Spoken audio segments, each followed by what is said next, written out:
Nous allons maintenant organiser un podium composé de 3 personnes, comme ce matin. Et maintenant, nous allons changer de scène. Nous allons tourner notre regard du CHUV vers le monde politique. Nous avons 2 invités parmi nous. Flavia Wasserfallen, qui se trouve juste à côté de moi. Elle est jeune conseillère nationale du Parti socialiste du canton de Berne. Elle est de la partie depuis 2018. Elle est présidente, entre autres, de l'association des centres de patients suisses et aussi la présidente de l'association du conseil enfants-parents, Mélanie Frucher, qui fait partie du conseil national depuis 2019. Les deux sont conseillères nationales pour le canton de Berne. Mélanie est conseillère des Verts. Elle est la directrice de Compasso. Compasso prépare des informations pour des employeurs qui ont des employés qui souffrent de troubles psychiques. Mélanie nous en dira plus par la suite. Les 2 femmes politiques sont membres de la Commission pour la sécurité sociale et la santé.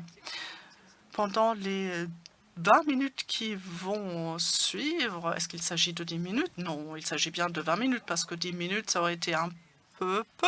Non, on va nous rajouter 10 minutes. Donc, dans les 20 minutes à venir, nous allons regarder ensemble quels éléments nous pouvons retenir par rapport à ce que nous avons entendu ce matin et ce que nous avons entendu de la part de M. Rajchati. Quels éléments, parmi ces éléments, peuvent compter pour vous en tant que femme politique? J'aimerais bien maintenant vous présenter 2 chiffres que vous voyez ci-contre.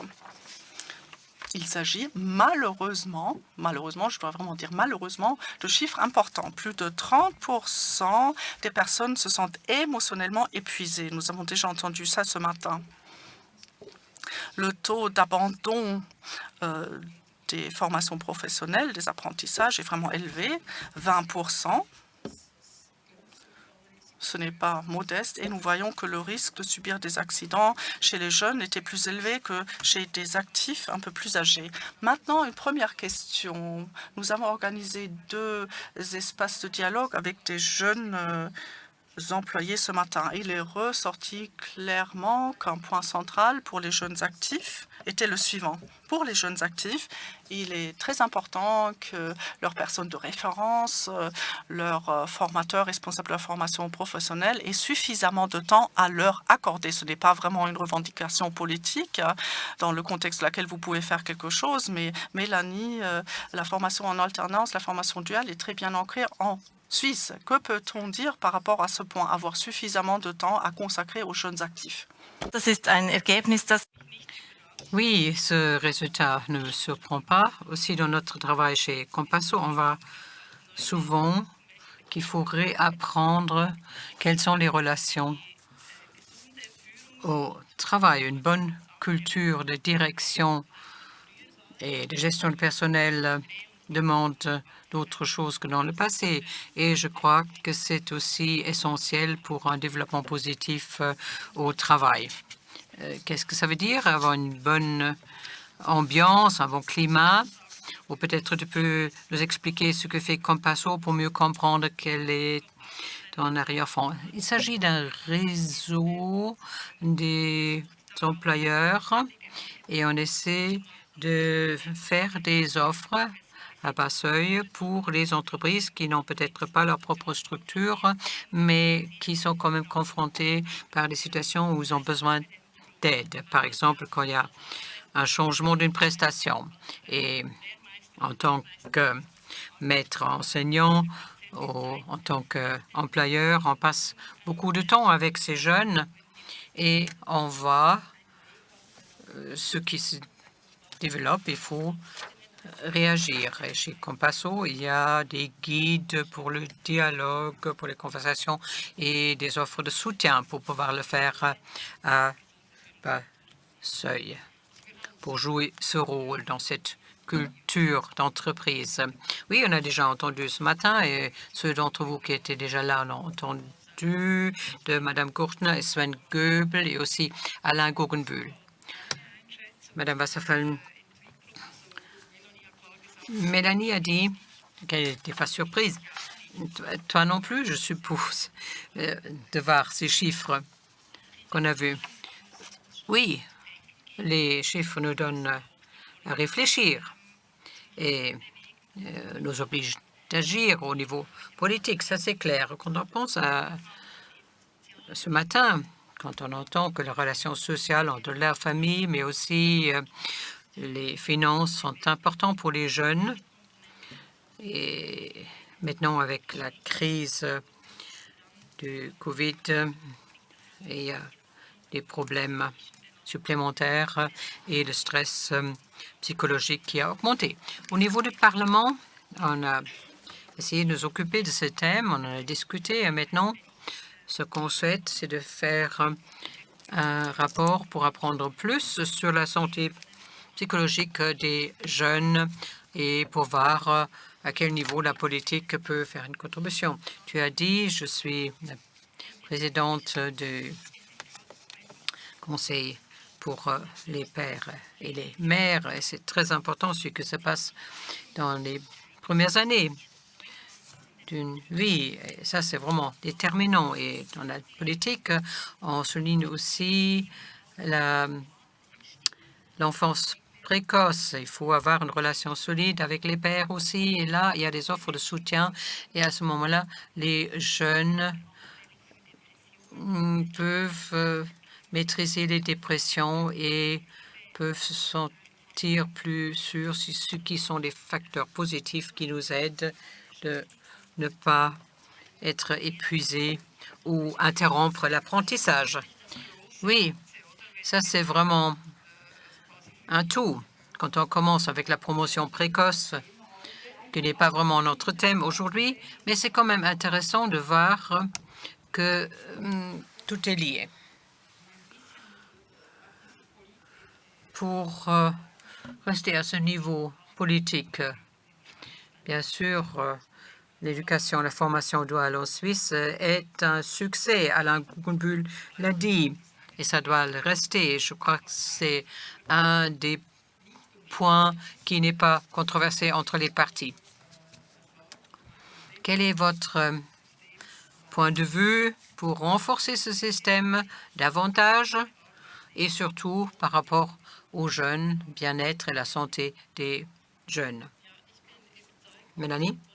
Oui, je suis convaincue que la politique peut participer, donner des perspectives aux jeunes quand on va. Quelles sont les difficultés qu'on a avec la capacité de transformation au niveau politique? Ça ne peut pas être étonnant que les jeunes se font des soucis. Dans le baromètre des jeunes, les jeunes entre 18 et 25 ans ont dit que le premier souci est leur prévoyance vieillesse. Alors, réfléchissez, une génération qui normalement est trop jeune pour se faire des soucis sur ce qui se passe quand ils seront âgés. Mais c'est vraiment une génération qui a peur de l'avenir. Et en plus, il y a d'autres questions, changement climatique, etc. Et là, la politique doit accepter ces nouvelles conditions cadres. Ça, c'est notre obligation en tant que société de donner des réponses et enlever un peu de cette pression pour les jeunes par rapport aux défis pour l'avenir. Comment peut-on le faire? Oui.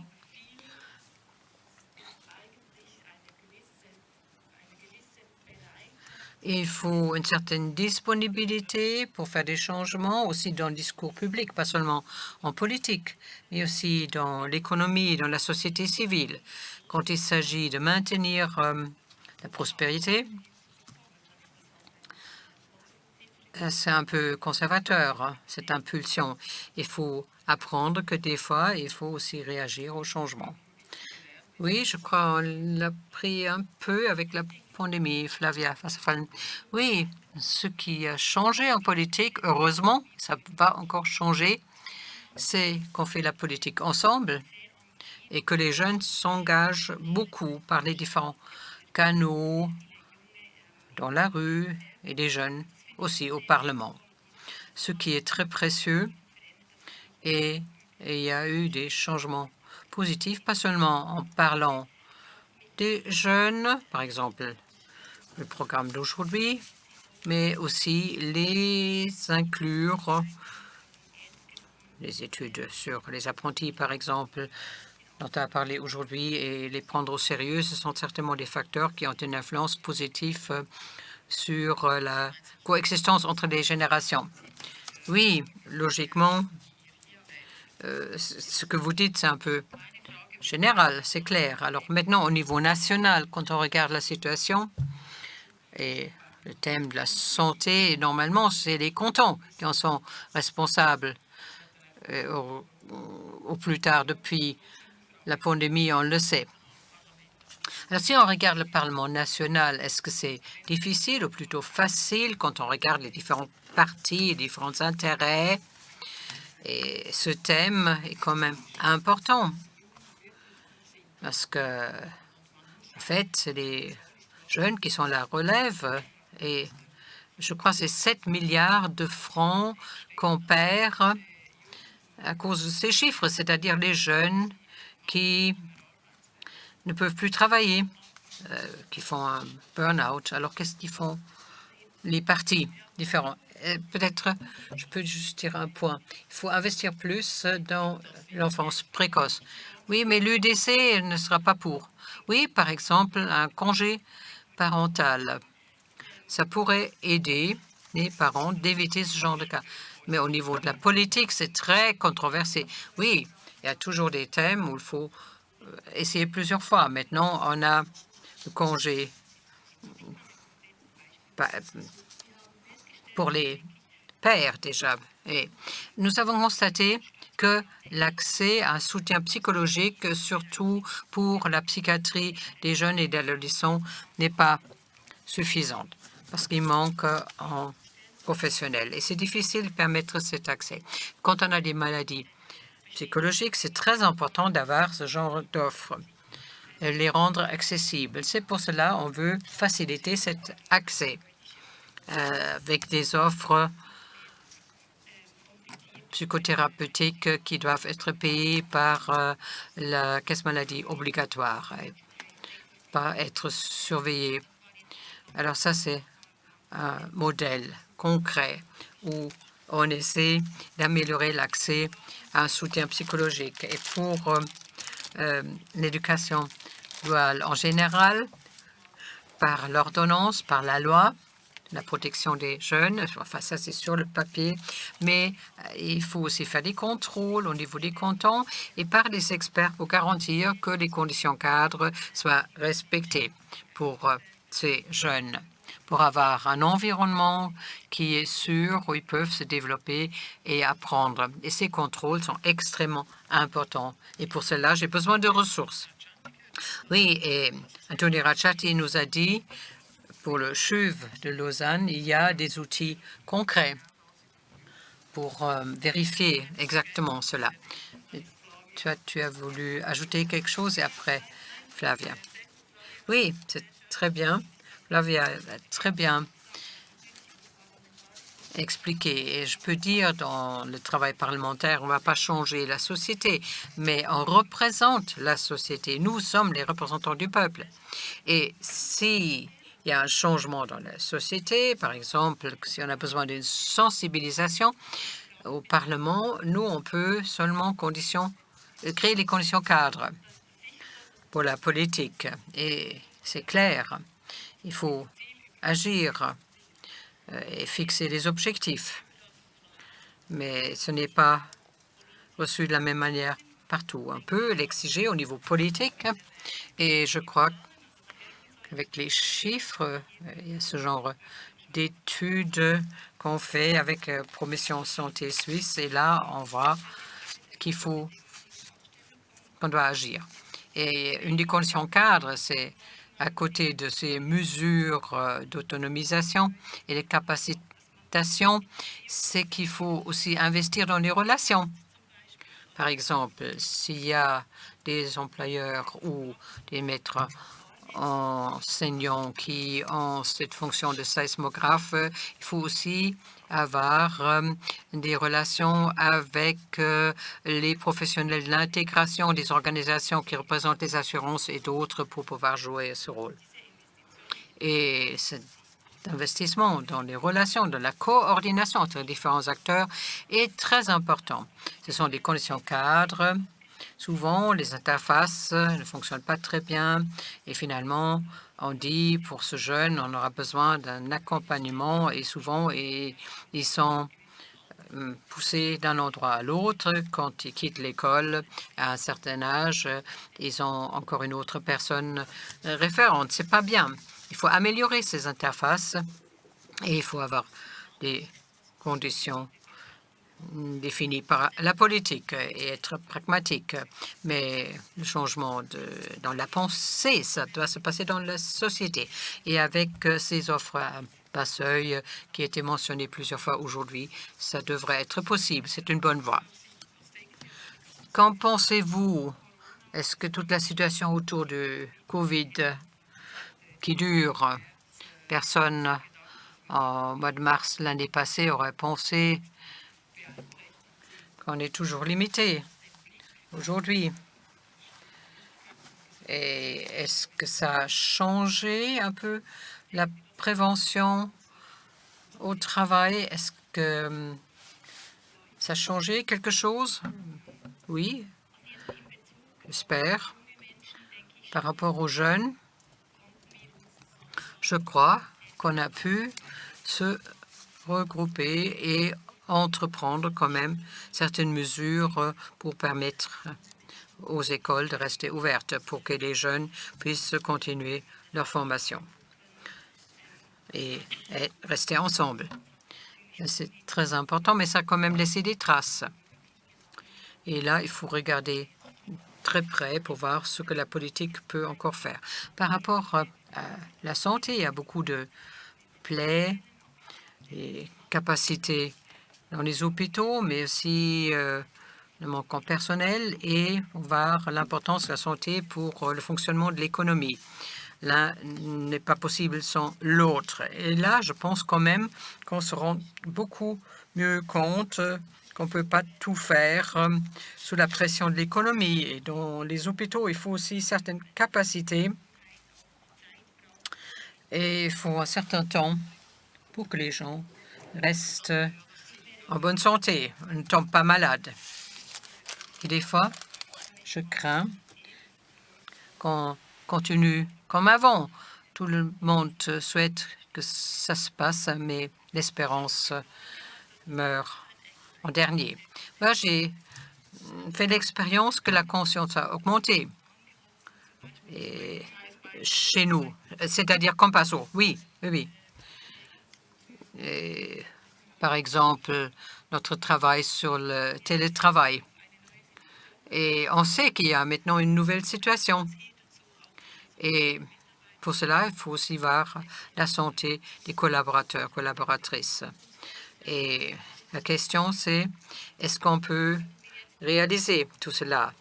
Est-ce qu'on peut en apprendre quelque chose, en tirer les leçons? Bien sûr, il y a certains effets qui ont été renforcés. Et on a vu certaines situations maintenant, il faut éventuellement en tirer les leçons positives. Ça dépend un peu des offres. Une dernière question à vous deux, avant de commencer les questions plénières. Si vous parlez concrètement de vous, est-ce qu'il y a un point où, en tant que conseillère nationale, ces prochaines années, vous pouvez vous engager concrètement pour un thème? Quel sera ce thème, ce point? Pour moi, je m'engage déjà pour cela avec les moyens différents qui sont disponibles pour permettre cette coordination entre différents acteurs en Suisse. Pour renforcer cela, nous avons cette force en Suisse. Nous avons la participation, on est très démocratique et en tant que société, on arrive au résultat et c'est un grand potentiel, mais ça peut seulement fonctionner si ces organisations coopèrent vraiment et en réseau. Oui, Flavia Vassafan. Oui, la coordination est importante, le réseautage aussi. Pour moi, ce serait de garantir l'accès à un système de santé qui n'exclut personne à cause de la situation financière ou régionales, différences régionales. Là, il faut vraiment avoir un bon système accessible à tous. Et voilà, et on peut encore améliorer ce qui existe. Oui, merci beaucoup.